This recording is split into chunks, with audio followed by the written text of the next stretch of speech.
and the latest in television technology. We're building tomorrow's memories today, right here on NBC. Today on NBC, you'll see American League Rookie of the Year candidate Wally Joyner as the Western Division leading California Angels travel to Memorial Stadium in Baltimore to take on perennial All-Star Cal Ripken Jr. and the Baltimore Orioles. Or some of you will see the multi-talented Eric Davis and the Cincinnati Reds visit the friendly confines in Chicago, Wrigley Field, to battle Ryan Sandberg and the Chicago Cubs.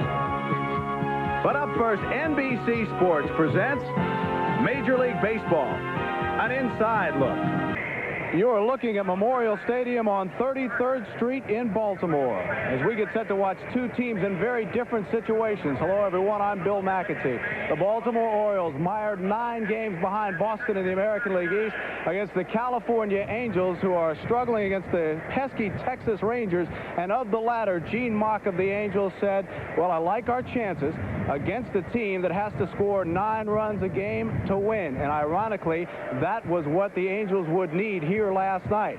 We're going to take a look at the highlights from last night as the divisional leaders went 2-2, and we'll begin in the National League West with the leaders, the Houston Astros. Nolan Ryan was trying for his 250th career win, but the story was another pitcher, John Tudor, who won his 13th of the year and was also effective at the plate. Here, Tudor with his second RBI single of the night off Nolan Ryan as St. Louis built a 6-2 lead until the ninth, when Todd Worrell, on in relief, faced pinch hitter Denny Walling and gave up this 3-run home run. For Walling, his 11th home run of the year, but the Cardinals hung on to that 1-run lead, winning 6-5. Houston didn't lose any ground to San Francisco, though, because at Candlestick, Dwight Gooden won his 13th, the Mets their 5th straight, and watched the play at the plate. After the single by Chili Davis, Dan Gladden is thrown out by Kevin Mitchell, tagged by Ed Hearn, who had blocked the plate. In the American League, the Red Sox continue to play well against Cleveland, who they've beaten in all 8 meetings this year. Bill Buckner with his 2-run single in the 7th. That put the Red Sox up 4-3. Boston added to that and went on to win 6-3. And here in Baltimore, with California leading 7-3, the Orioles had a 5-run 8th inning, including this key bad hop double by Freddie Lynn that gets by Doug DeCinces at third. John Shelby scores. It all came with 2 outs, and the Orioles come back against California, winning 8-7. And a quick look at the standings in the American League West. The Angels losing last night, the Texas Rangers winning. California's lead now down to 4 games, and we're joined by Bob Boone, a veteran who has seen a couple of races in his time. Are you surprised that the Rangers, with all of their youth, have hung as tough as they have? I would say our team is probably surprised that Texas has played so tough. More than surprised, though, would be the word impressed. We've been impressed by them. They've really hung in there, and they're scoring a ton of runs, and you keep looking up and waiting for them to fold, and they don't fold. So I think they're for real, and we expect them to be for real. And when we think this thing's going right down the wire, that's what, when we came into spring training, we figured the race would go down the wire. We didn't know who the people would be. We were hoping we were going to be one of the teams to be in the race, and I think that's the way it's turning out. We were talking a little bit earlier, and you said there's no such thing as a lock when you're going for the division, and yet you look at the Mets, and they seem to be as close to a lock as you can get. Well, about 10 years ago, I experienced something like that in Philadelphia, and the Pittsburgh Pirates just about caught us. They got hot as they could get, and we played decent baseball. And it got really nerve-wracking because that was going to be the biggest blown pennant in the history of pennants.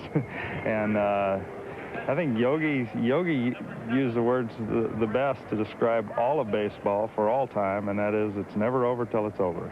You write that down. You have seen a lot of divisional races, as I said. Is there one thing that you can pinpoint on this club that will be an indicator that things are going well or things are not going well down the stretch? Well, I don't really believe there is. I think, I'm not a big believer in momentum, and I think, a well-pitched ball game can stop that momentum real easily or create it for your team. And it just, you just have to keep grinding it out day after day. And you don't worry about where the race is until, it's October 3rd, and that's when we're going to determine how we're doing. Bob Boone, thank you. You thought much about next year, by the way, free agent? I think you think about it all the time, but right now there's really nothing to do but worry about getting through the next game. The best of luck down the stretch. Thank you. Bob Boone, thank you very much, and we'll return to Memorial Stadium in Baltimore right after these messages. Stay with us. Batting 8, the center fielder.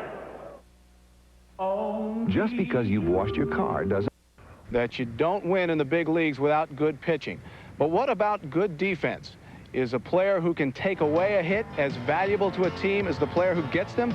Baseball doesn't really need yet another statistical category, but here's a thought. Takeaways like these to give great defensive players proper credit. All of these plays made within the last week. And what about the tools of the fielder's trade? The baseball glove.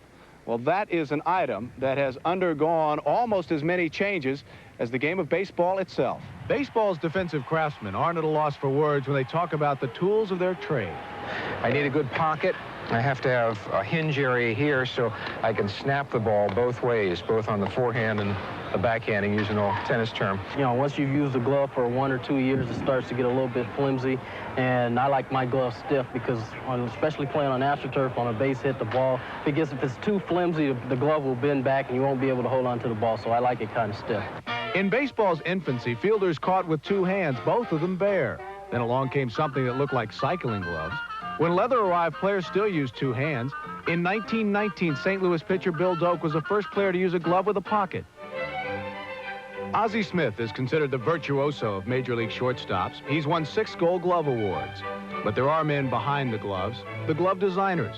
About them, Red Smith wrote that Harry Latina and his son Raleigh had more to do with lowering batting averages than Sandy Koufax, Christy Matheson, and Walter Johnson combined. I keep one finger out, and that gives me better feel because I'm always trying to catch the ball right in my pocket here, and that way I always know where the ball is at all times. You very seldom ever really use the web too much, do you? Unless it's a real wide ball. It's a wide ball that I have to go to my left or to my right to get, and then sometimes you'll see me jump up and go because where is it? I don't feel it. Fielders' gloves evolved from deep pockets with open sides and little control. Gloves today have hinged heels with all the control at the player's fingertips, an advance that gives players greater range. Catcher's gloves originally had no brakes, and they had to use 2 hands to trap the ball in the pads, a dangerous technique. You could always tell a catcher by his broken fingers. It probably wasn't great for foul tips. No, it was terrible. But today everything has gone to brakes, and catchers use the catcher's mitt like a first base mitt. That brings up another glove that underwent drastic change, the first baseman's mitt. Fans get a kick out of the way. Joe Netz throws in a specially constructed glove with its fingertip grasp that gains inches on the runner. So while the players with the gloves are the virtuosos on the field, they've got the master craftsmen helping them out at the drawing board. We're joined now by another virtuoso. Joe Garagiola has come down from upstairs to join us. Now, you remember the days when players had to buy their own glove. I mean, none of this business about manufacturers giving them gloves. That's right, and players would buy their gloves, and they would take care of their gloves in their own way. But they were much smaller, too, Bill. Now, this one, you could sleep 6 in this one, as big as that is. A guy like Terry Moore, he could use it in center field and use it to keep his hands warm in the winter. Now, there are a couple guys in the league now. Robbie Thompson, Joe Morgan use a small glove. But the catcher's mitt, I think, has made the most drastic change, and I'm not even talking about the knuckleball glove. This is Bob Boone's glove, for example. If you look at it, there's a split right here, and it kind of closes like that, where they catch the ball like this, one-handed all the time. So literally where they're catching the ball is in here. When I played, we had no webbing. It was like a little pocket, and you caught everything to where it landed right there, and you had a bone bruise. I was going to say, do you still have, let me see your hand, do you still have any damage from that? Yes. Yeah, I can feel it. In the wintertime, this finger gets very cold, but the catchers today, they have their finger out here, and also when they take a tag play at the plate, they catch the ball here, and they tag them this way, like they're doing Swan Lake. Whereas in the old days, you caught the ball, had your hand in here, and just tagged them this way, or even split your hand so that if they knocked the glove off, you still had the ball. Now, what are some of the things you thought about in choosing your glove? Feel, how it felt. But we were taught that we had to feel the ball hit your hand And infielders were that way. Eddie Miller was that way. He used to cut out the middle of his glove so he could feel the ball. Now guys are catching it here, and sometimes they have to find the ball. I was going to say, you lose some control, don't you? Oh, definitely. We never had to find the ball. We got the message. Usually it was pain because you caught it right in there, yeah. This is a special kind of glove because the heel is cut down. Catch the low pitch. It comes in here. How do you think they're going to change now? Do you think there's more evolution to come? I would think that they're going to eventually maybe try to get one with that one with the microphone. Where they'll put it in there, and instead of calling pitchers, you'll tell the pitcher, fastball, please, you know, room service. You like that stuff? No, I don't like it. I don't think so. I'd like to see guys feel the ball when they catch it. Hey, thanks for coming down with us. Hey, my pleasure. Go back upstairs and get to work. Okay, Joe Garagiola, and we'll be back to Memorial Stadium right after these messages. You know, this past week was one in which Major League pitchers experienced the best and the worst of their craft. One near-perfect game, one near no-hitter, and one game that was far from perfect. After 100 pitches, 8 innings, and a scoreless game, Don Carmen of the Phillies was perfect against the Giants. But then in the ninth, on pitch 101, Bob Brenly drilled this shot just out of Milt Thompson's reach for a double, as Don Carmen lost the bid to become the 16th pitcher in history to throw a perfect game and had to settle for a 1-0 victory. But consider the frustration of Detroit's Walt Terrell, a no-hitter with 2 out in the ninth, and Wally Joyner takes a slider to right for a double to end the no-hit bid on a night Terrell said he really didn't have his best stuff. Earlier this year, Joyner had broken up a no-hitter in the ninth against Charlie Huff and the Texas Rangers. Also on Wednesday, the pitcher of record in '86 continued to roll as Roger Clemens threw his 9th complete game of the year, winning 9-1 against Minnesota and coming within a game of 20 wins at 19-4. Boston has given Clemens overwhelming offensive support this year, but nothing like the 24 runs they gave Oil Can Boyd Thursday night, including this grand slam by Tony Armas in a 12-run 6th inning where 11 came with 2 out. And the frustration of the Indians fans was evident. Spike Owen hit this home run against the Indians and tied an American League record by scoring 6 runs in a single game. In the process, Spike losing the American League lead in the dubious category of home runs per at-bat. And among the oddities this week, watch as Lynn Dykstra of the Mets makes the catch but loses the out and his glove after Tim Tupple steps on his hand. Dykstra calmly accepts the umpire's decision of no catch. And for those of you staying with us here in Baltimore, one interesting aspect of this game, the crowd's reaction to Eddie Murray. Last night, Murray failed to run out a ground ball. The ball was booted, and Murray was out by 40 feet. He is injured, but the crowd here in Baltimore has not taken that into consideration. And their reaction will be interesting to watch this afternoon as we get set for baseball. Some of you will stay with us here, the Angels and the Orioles. The rest of you will see the Reds and the Cubs. Baseball is coming up.